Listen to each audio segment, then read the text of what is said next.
ஆண்டவராய் இயேசு கிறிஸ்துவின் விலையேறப்பட்ட நாமத்தினாலே ஆண்டவர்களுக்கு கொடுத்ததான ஏஜே பவர் மினிஸ்ட்ரியின் ஊழியத்தின் சார்பிலே அன்பின் நல்வாழ்த்துக்களை தெரிவித்துக் கொள்கிறேன்.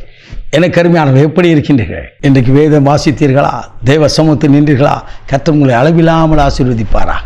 போகட்டும், ஆண்டவருடைய வார்த்தைக்கு நேராக கடந்து போகுமா? இன்றைக்கு கர்த்தர் நமக்கு கொடுத்திருக்கிறதான வார்த்தை, ஆவியானவர் பிலிப்பிடத்தில் சொன்னார். ஆவியானவர் பிலிப்பிடத்தில் சொன்னார். அப்போஸ்தலர் நடவடிக்கைகள் புத்தகம், திருத்தூதர் பணிகள் புத்தகம் 8ஆம் அதிகாரம் 29வது இறை வார்த்தை இவ்விதமாய் சொல்கிறது, தூய் ஆவியானவர் பிலிப்பிடத்தில் நீ போய் அந்த தேரை நெருங்கி அதோடு இணைந்து கொள் என்று சொன்னார். எனக்கு அருமையானவர்களே, பரிசுத்த ஆவியான் பிலிப்பிடத்தில் சொல்கிறார். பரிசுத்த ஆவியான் உங்களிடத்தில் சொல்கிறார், ஏதோ ஒன்றிலே ஆண்டவரோடு இணைந்து நீங்கள் நடக்க வேண்டும் என்று சொல்லி. ஹல்லேலூயா! இன்றைக்கு எத்தனையோ வகையிலே பரிசுத்த ஆவியை குறித்து புத்தகங்கள் வந்திருக்கிறது.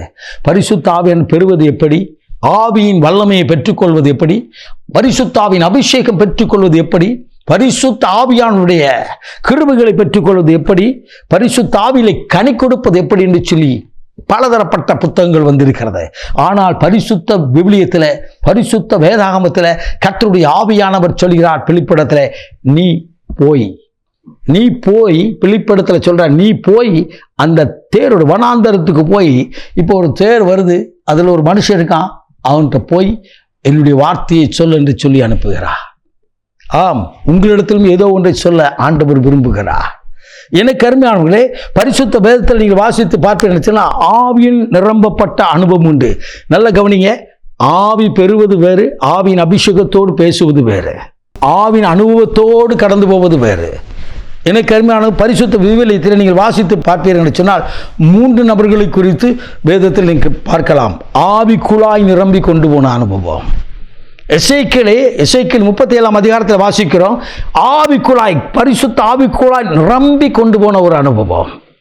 உங்கள் வாழ்க்கையில் நீங்கள் எப்படி இருக்கின்றீர்கள்? இந்த நாளிலே ஆவியில் நிரம்பி ஜெபியுங்கள். கர்த்தருடைய ஆவியானவர் எசேக்கியேலை கொண்டு உலர்ந்த எலும்புக்கு உயிர் கொடுத்தவர். இன்றைக்கு உங்கள் வாழ்க்கையிலே எல்லாம் உலர்ந்து போய் மரித்து கிடக்கிற பகுதியில் கர்த்தருடைய ஆவியானவர் துளிர் விட்டு எழும்ப செய்ய போகிறார். ஹல்லேலூயா! எல்லா பிரச்சனைக்கும் ஒரு முடிவை இன்றைக்கு கொண்டு வருகிறார். இதுபோல பாருங்கள், பரிசுத்த பவுலை குறித்து வேதம் சொல்கிறது, அவர் ஆவிக்குள்ளாய் 3ஆம் வரை அவர் கடந்து போனாரா. அது மாத்திரமல்ல, எனக்கு அருமையானவர்களே, அதே போல நீங்கள் வேதத்தை வாசித்து பார்ப்பீர்கள் என்று சொன்னால் திருவெளிப்பாடின் புத்தகம், வெளிப்படுத்திய விசேஷத்தில் யோவான் அப்போஸ்தலனை குறித்து வேதம் சொல்கிறது, அவர் பரலோக தரிசனங்களை காணும்படியே ஆவியிலே கொண்டு போனார். இன்றைக்கும் நீங்கள் ஆண்டவருக்கு முன்னதாக ஆவியோடு உண்மையோடும் ஆராதித்து ஜெபிப்பீர்கள் என்று சொன்னால், இன்றைக்கு பிலிப்பிடத்தில் பேசின ஆவியானவர் உங்களிடத்திலும் பேசுவா. உங்கள் குடும்பத்தை குறித்து, உங்கள் வீட்டை குறித்து, உங்கள் பிள்ளைகளை குறித்து, பிள்ளைகளின் படிப்பை குறித்து, வாழ்க்கையின் காரியங்களை குறித்து கருத்தாய் அவர் பேசுவார். ஹல்லேலூயா! அருமையாய் அவர் பேசுவார். நல்ல கவனிங்க, அவர் இதற்கு தேவை என்னன்னா, முதல் காரியம் ஆண்டவரோடு ஐக்கியப்படணும். அவரோடு ஐக்கியப்படணும், ஆண்டவருக்கு கீழ்ப்படியணும். பிலிப்பு கேட்கிறதோடு மட்டுமல்ல, கீழ்ப்படிந்து கடந்து போனார். ஆண்டவரோடு ஐக்கியப்பட்டிருந்தபடினாலே சத்தம் கேட்டது. ஆண்டவரோடு இணைந்திருந்தபடினாலே அவன் ஆண்டவர் சொல்வதை கேட்டு அவன் கடந்து வந்தான். அப்போ ஐக்கியம் என்பது ஜெபம். இந்த ஜெபம் இருக்கும் என்று சொன்னால் தேவனோடு இணைந்த ஒரு மனத்தோடு நீங்கள் செயல்பட முடியும். நீங்கள் ஆண்டவரிடத்தில் ஒரு மனத்தோடு கேட்பீர்கள் சொன்னால், ஆம் எனக்கு அருமையானவர்கள், ஒரு மனமாய் முழு உள்ளத்தோடு முழு பலத்தோடு தேவனை ஆராதிப்பீர்கள் சொன்னால், ஆவியானவர் பிலிப்பிடத்தில் பேசுவது போல இன்றைக்கு உங்கள் குடும்பத்தை குறித்து, உங்கள் வாழ்க்கையில இன்றைக்கு கர்த்தருடைய ஆவியானவர் ஏதோ ஒன்றை இன்றைக்கு பேச போகிறார். நாம் ஜெபிப்போமா? ஆபிரகாமிடத்தில் பேசினவர், சாமுவேலிடத்தில் பேசினவர் இன்றைக்கு உங்களிடத்தில் பேசுவார். அனனியா என்று சொல்லி அனனியாவை கூட்டு அழைத்து பேசினவர் இன்றைக்கு உயிரோடு இருக்கிறார். மகா பரிசுத்தமுள்ள தகப்பனே, இந்த அற்புதமான வேலைக்காய் ஸ்தோத்திரிக்கிறோம்.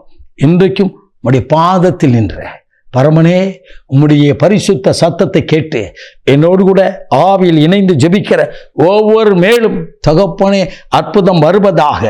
அவர்களோடு நீ பேசுவீராக. பிலிப்பிடத்தில் பேசி தகப்பனே வனாந்தரத்துக்கு வழி நடத்தி, தகப்பனே அங்கு வந்த மனிதனுக்கு கர்த்தருடைய வார்த்தையை கொடுக்கும்படியா ஏவினவர் இன்றைக்கு இவருடைய வாழ்க்கையில கேட்கின்ற ஒவ்வொரு வாழ்க்கையிலும் வனாந்தரங்கள் மாறட்டும், உடைய வார்த்தைகள் வெளிப்படட்டும், அற்புதங்களை காணட்டும். இயேசு கிறிஸ்துவின் விலையேறப்பட்ட நாமத்தில் ஜெபிக்கிறோம் ஜீவனுள்ள நல்ல பிதாவே. ஆமென், ஆமென். God bless you.